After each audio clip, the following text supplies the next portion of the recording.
Time to let it rip. Life happens sometimes, so I don't foresee any issues. We just got to make sure we stay on the straight and narrow. Both Republicans and Democrats facing their own legal reckonings this week with investigations, guilty pleas, and sentencings. But first, lift them up. Let's breathe. I think they should continue to keep wearing them. You can now take off your mask. As Michigan removes its guidelines that everyone should mask up indoors, schools across Metro Detroit are now telling kids it's okay to uncover. But some worry it's still too early to think the pandemic is over. Time to let it rip. On the panel tonight, journalist, executive, analyst, named by the Washington Post as one of the best political reporters in the country, Susan J. Demas is zooming in. And so is conservative and rising Republican leader, attorney Terry Johnson, political insider and co-host of the No BS News Hour, Karen Dumas, plus Tori Sachs, Republican strategist and executive director of the Michigan Freedom Fund. There's always anchor attorney Charlie Langton. Well, we begin tonight with the physician who has been on the front lines fighting the COVID-19 pandemic, the CEO of Carefree Medical in Lansing, Dr. Farhan Badi. Doctor, mask guidelines are dropping everywhere, including here in Michigan. So after nearly 2 years, is it finally time to say we won? We beat the virus? Good evening. We haven't yet won. If you remember the backdrop of George W. Bush with the mission accomplished and then everybody declared early a little bit too soon, that's sort of what this feels like. Listen, as a physician, public health leader, I'm very encouraged, very optimistic that we're rounding the corner. You know, hospital numbers are going down. Severity of illness is going down. There's no question about that. But the last thing that we can do is declare victory too soon and then end up in a place where hospital numbers start rising again. Depending on what part of the state you're in, hospital occupancy is anywhere from 20% all the way to 80, 90%. In my part of the state, hospital occupancy is still really high. And so as long as those hospital numbers are still the way they are, we can't just stop doing all the things that we've been doing abruptly, like wearing masks and encouraging vaccines. Because, you know, listen, I've got a lot of patients in my clinic that are still having necessary medical procedures delayed because the hospitals are still too full. And as long as that's the case, then let's just keep up with our safety precautions a little bit longer, and hopefully we can all get through this together. Tori, you should be happy tonight. You're finally getting almost everything you wanted. Look, I mean, too little, too late. There's still a bunch of school districts across the state who have mask mandates. I think it was a good step this week from the governor to say that schools should not have mask mandates anymore. This really should be the decision of the parent and the student to say, is a mask working for them? Does it work for their child? There's a big difference between a 5-year-old learning how to read and a 14-year-old who can keep their mask clean. You know, I've had 3 young children during this entire pandemic.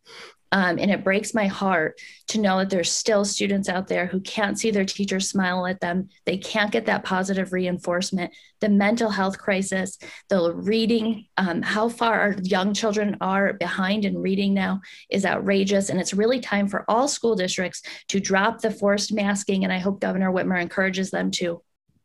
Well, Susan, you're a mother too. What about your kids? Are they still wearing masks? Do you feel that they're safe? My kids do mask, and I would not feel safe if they didn't. As a mother of 2, it breaks my heart how many children have gotten sick and died during this disease, not to mention infecting their very vulnerable relatives. So we really owe seniors and immunocompromised people the respect of trying to keep everybody safe. So, Terry, did Michigan and the nation find the right balance between protecting people and protecting the economy? Well, the right balance, no. I mean, listen, a lot of our rights and things were stripped, and, you know, we ran, you know, the governor proclaimed, hey, I'm going to follow the science. I'm going to follow the science. But there's no science out there that says masking works. There's none. Absolutely zero. Is it great theater? Yes. However, there is no scientific study that says masking stops COVID. And if it did, you know, now we have the N95 or the K95s because we found out that the masks we were using weren't right. Now, the doctors and nurses and those on the front lines, using the N95s and the K95s. Absolutely, because those masks are designed for purposes like that. Otherwise, I think this governor has broken this economy, and for many, many years to come, we're going to have to recover, because what did we do? We ran from a virus. I don't know of any other thing or any other disease that we've ever run from before. But Karen, every county, every city is not the same. In Detroit, the infection rate was higher. The vaccination rate was lower than other cities. So should the same rules apply to all? Well, Jewell, last year I said first quarter of next year, we're going to start seeing a big change, because we're seeing the economic impact of, I don't want to call it an overreaction, but it was almost like a pinball reaction. And it wasn't just science driving decisions. It was the political winds driving decisions. So, I'm not going to say that a mask doesn't work. I mean, ask a surgeon if in fact it has any impact. Certainly it does. But, I think people have started to see just the lack of impact of just being bounced around from inconsistencies in decisions that have come down. Now, they said, wear masks for 2 years. It took 2 years to determine that the mask that they were pushing didn't work. They're sending out masks free now. And then they say, oh, well, you really don't need one. I think people are starting to just say, hey, what's going on? This is a strain of the flu. We need to wash our hands, cover our mouths, and respect each other's personal space. But Charlie, even now, it's estimated that 73 million people are now immune to the Omicron variant. And yet that same virus is killing 2,000 Americans a day. But, I get a feeling that a lot of us are simply sick of all of the mandates and rules. We're tired of fighting. What do you think? I think a lot of people are sick of the rules and the mandates, but I do think, though, there is a vaccine out there. And I think if people get the vaccine, I think we could probably do away with some of the mask requirements and that type of thing, the social distancing and type of thing. I think the vaccine is the number one thing. I think if people would get the vaccine and shut up about everything else, that's probably a good compromise at this point. Get the vaccine, it didn't work. And you don't need it. We're good. It didn't work. It didn't work with the Omicron. Of course it did. Yes, it did. That's yes, complete it did. nonsense. It did. How many people? If I get the vaccine, I get virus. I'm not going to be in the hospital. That's the real problem. But you're still getting the virus. Who cares? But if you're not getting sick and going to the hospital, we were told by the man at 1600 Pennsylvania, get the vaccine. You don't have to worry about COVID again. We were told that. That was your misunderstanding. Let me tell you what we were saying. Let me tell you what doctors were saying. Doctors were saying, if you get the vaccine, then if you are exposed to COVID in the future, your chances of getting sick to the point of requiring hospitalization and dying from COVID are like 16 times lower than doctors were saying. Doctors were saying that, but the leader of the country was not. Dr. Anthony Fauci and President Biden were saying the same thing. Go back and look at the tape. Nobody ever said that the vaccine. Are you vaccinated? Have you gotten the vaccine? That is my personal business, and I don't think I need to discuss it with anyone. Are you a doctor? Whether I am or not. Are you a doctor? No, ma'am, I'm not. Are you? Let's defer to the doctor. And let me also tell you. I was referring to the president of the United States. Let me also tell you, you spread a huge false statement during your comments earlier that I need to correct. You said masks don't make any difference. That's been scientifically proven. That's also complete nonsense. Show me a study, doctor. Well, if you let me talk, I'm actually about to tell you what the data shows. So what the data shows is that wearing a mask lowers the odds of testing positive. If a person if a person wears a cloth mask, their odds of getting COVID are 56% lower. If they wear a surgical mask, their odds of getting COVID are 66% lower. And if they wear an N95 mask, their odds of getting COVID are 83% lower. Great numbers, but let's not spread false information. I was at your hospital system today to this doctor. I was at your hospital system today, and you guys are not allowing patients to walk in wearing cloth masks anymore. So either they have to go get a different mask or a surgical mask. So do not tell us that our 5-year-olds need to wear cloth masks while they're learning how to read when we have an incredible spike in mental health problems. Our children are delayed. The cloth masks don't work. Your hospital doesn't allow them anymore. So please stop me. But can we all agree that vaccines do work? Yes, they do. Absolutely. And let me tell you, people need the choice to decide if they want to wear a mask. People need the choice to decide if they want to get a vaccine. Education is going to be the way to do this, not forced anything. The mandates need to end, and you need to have a more educational approach if you want people to do things like that, because they don't trust you. They see the governor not wearing a mask one day and then lifting the mask mandate. I'm not advocating for a one-size-fits-all approach. I think local control is important. There are some parts. There are some. Listen, there's some parts. That was the issue in the first place. There was not a consistency in what was being advised, and I think that was also a major issue. One state said this, one city, one county. Everybody was making up things as they went along. And a part of that is that the virus was novel. We had not seen this before. Right. A part of this was learning what this virus does, how it mutates, and how we can effectively fight it. Understand, this was a new enemy, and we did the best we could with the knowledge we had. No, we didn't. We had a crazy amount of drug overdose too political of this. And it's just too political. It's too. No, the only question I have is the doctor gave us all these numbers. Please cite a study. Don't give me numbers. That's from a study. That's from a study of... What study? It's a matched case control study. There was 1,228 people. It was conducted between February 13th and December 1. I can send you the link later. I'm sorry. All right, panel, we got to end it right there. Look, I all hope that you are safe and well and that we will have a brighter future ahead. All right. Stay with us here on Let It Rip, because when we come back, we've got the latest chapter of politicians behaving badly as Let It Rip continues. Welcome back to Let It Rip. You've already met the panel. Let's dive in right now into the latest legal drama involving former House Speaker Lee Chatfield. His wife making a statement today, standing by her man, acknowledging his, quote, numerous affairs, but saying that the woman now accusing him of having sex with her when she was underage, his brother's wife, by the way, is basically a crazy woman who's really seeking fame and money. So, Susan, what are your thoughts on all this?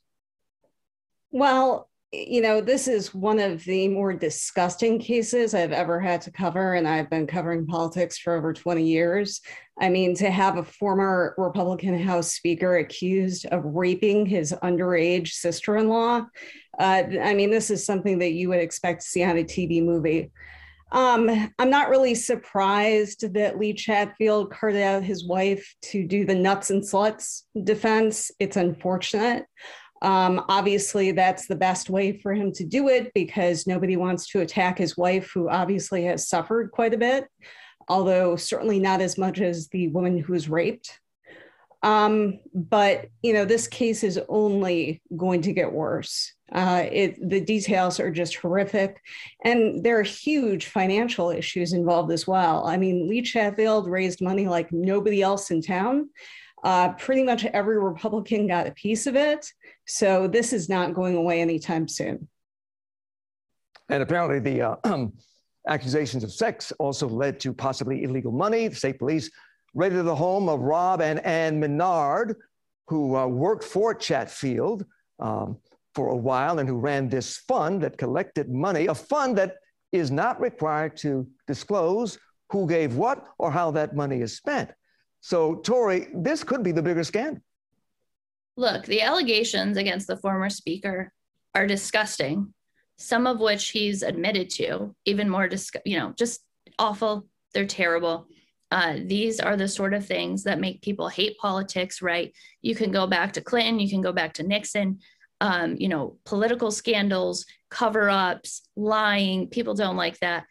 Obviously, that there's an investigation going on here. We need to make sure that the investigation is well done and that we get to the results and we let this process play out. So, panel, is it not time to make that sort of dark money illegal for both Democrats and Republicans? I think campaign troubles, we've seen it in a recent case with a Macomb County prosecutor, but anytime you give campaign money, I think it should be disclosed. I think it has to be disclosed. When you run a campaign, people have a right to know who's supporting you. And I know that there are loopholes in the law right now, then probably they should be looked after. Transparency is the name of the game. And when you run and represent people and raise money and solicit money from people, I think everyone else has a right to know who is supporting you? I disagree with that, Charlie. Let me tell you why. In today's culture, the cancel culture, if somebody finds out I gave $10 to a candidate that they don't like, they're ready to burn my house down. They're ready to, get me fired, disbarred, et cetera. What I think really should happen is pretty simple. There should be a maximum amount of money that can be spent on a campaign on both sides. So that way it's an equal playing field. So if it's 5 million, that's all you can raise. You got to be creative with 5 million. And that's on both sides. I mean, what I do with my money and who I give it to is much like my vote when I go behind that curtain, I mean, I'm a Republican. I only get to vote for one candidate. I know, some of the other parties get to vote for two behind the closed curtain, but that's a whole nother story. But that's what I think should happen. As Jewell shakes his head. Jewell, this is more like the big lie continues. We know that Joe Biden won the election, and yet Republicans, at least 35% of you, still refuse to accept it. Get over it. It's over. It's done. Did you say the same thing to Garland Gilchrist when he ran against Janice Winfrey? Jewell, did you say the same thing to Garland when he didn't concede his election against Janice Winfrey, who now, by the way, is running for Congress? Do you think that President Trump will be Sorry, it's not the same thing. It's not the same thing. It's okay to investigate them. But look, let us not forget that bad behavior, though, does cross party lines. State Rep Jewell Jones, Karen, the former Macomb County prosecutor, Eric Smith, come to mind. Jewell, this is about an intoxication of power. And as Tori said, there are a lot of layers to this story with the former speaker. His brother used to work for him and said that he was driving the speaker around to strip clubs and with affairs with other women. The alleged victim said that she was at a school that was run by his father. So this sounds, very creepy, very backwoodsy kind of thing. But if this person has a compromised character as related to underage sex or even a violation of his marriage or the relationship, then certainly he's not going to handle funds any differently. But again, this is an intoxication of power. We see it all the time. People get in and they think that they are above the law and holier than thou, and they make decisions that reflect that. And if you lie to your wife, would you just as easily lie to the public? I don't know. I'm just asking the question. But Jewell, when Eric Smith was talking to the judge, trying to convince the judge that he should get home confinement and not 21 months in prison. He said that what he did was when money came into his campaign, it was so easy for him to take $100 here, $150 here. It just became too easy, and it shouldn't be too easy. It should be more difficult to spend, to account for the money. And I think one of the best ways to account for that money is who's giving it to you, and let everybody decide if this is the person you want to support, because generally speaking, your friends, you support not only elected candidate, but the friends as well. And I think Eric Smith said it well. I think he was honest about it. It should be a little more difficult, and that's what we should be focusing on. But if you follow the money in politics, you'll see a whole lot of connectivity that people want to deny. I mean, it buys access, it buys preferential treatment, it buys favors. And, we can call it corruption, but it's politics. And if, in fact, that ever comes to light, we will really start to see it for what it is. Well, unfortunately, the Supreme Court has said that money is power, and there are no limits on how much money any individual can give to any candidate. And sadly, most major candidates in the state of Michigan and across the country have slush funds, have dark money funds that they are allowed to use for their own private purposes. That is what needs to change, and it can change on the state level if we all agree to do it. Well, you can't expect those to benefit from it to make those changes, though, Jewell. That's the thing. If it's beneficial to those, they aren't going to do something that's going to undermine their ability to be able to maintain those funds.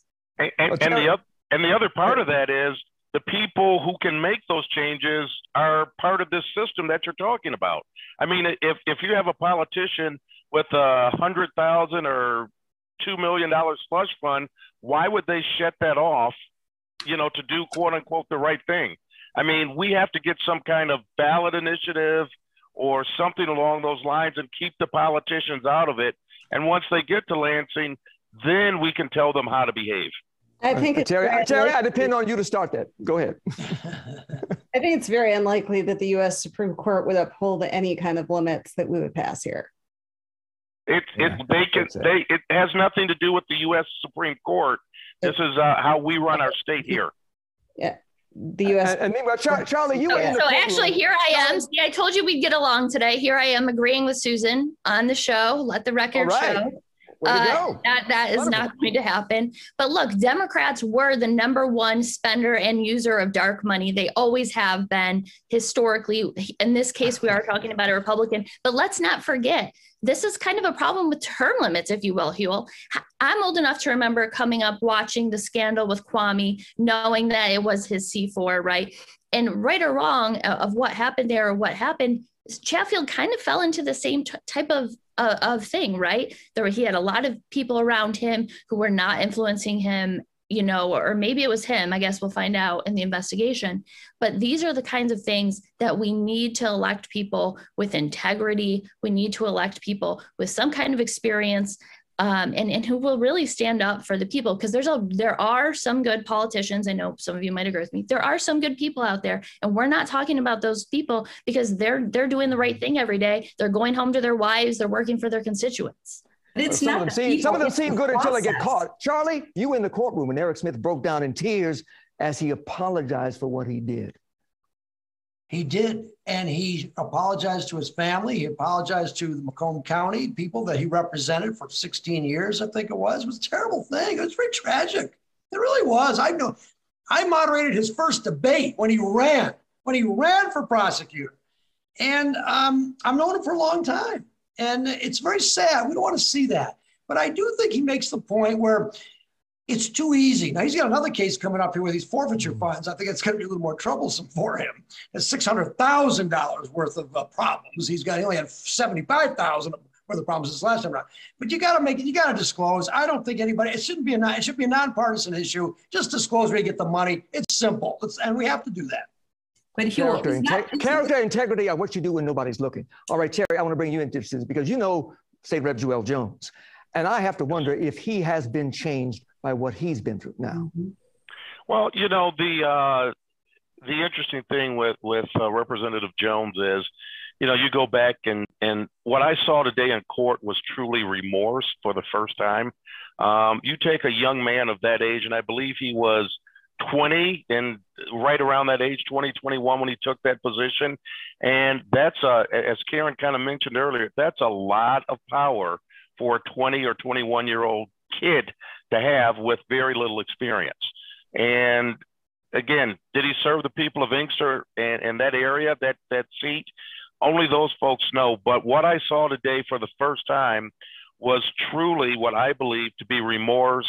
And hopefully he can get on a road to getting himself back together. And I hate to use these words, but literally grow up for the first time. When you put someone that age in a position with that kind of power, we kind of expect some results like that to happen, unfortunately. Well, frankly, there are a lot of so-called adults in Lansing, Republican and Democrat, who also need to grow up and who need to operate and live their lives with integrity, whether or not they ever get caught. If they always do the right thing, they'll never have to worry about it. All right, panel, thank you. Hopefully we'll have time for final thoughts as Let It Rip continues.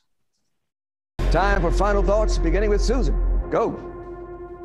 Almost 1 million people are dead of COVID and 30,000 in Michigan. Please get vaccinated, get your booster shot. Do it for yourself, do it for your family, do it for your neighbors. Tori. Look, Democrats like Governor Gretchen Whitmer, Congresswoman Alyssa Slotkin, and Attorney General Dana Nessel all haven't worn a mask in the past week at various events inside. It's time to end the forced masking of all of our children. Let them decide and let parents decide if they should have to wear a mask in school.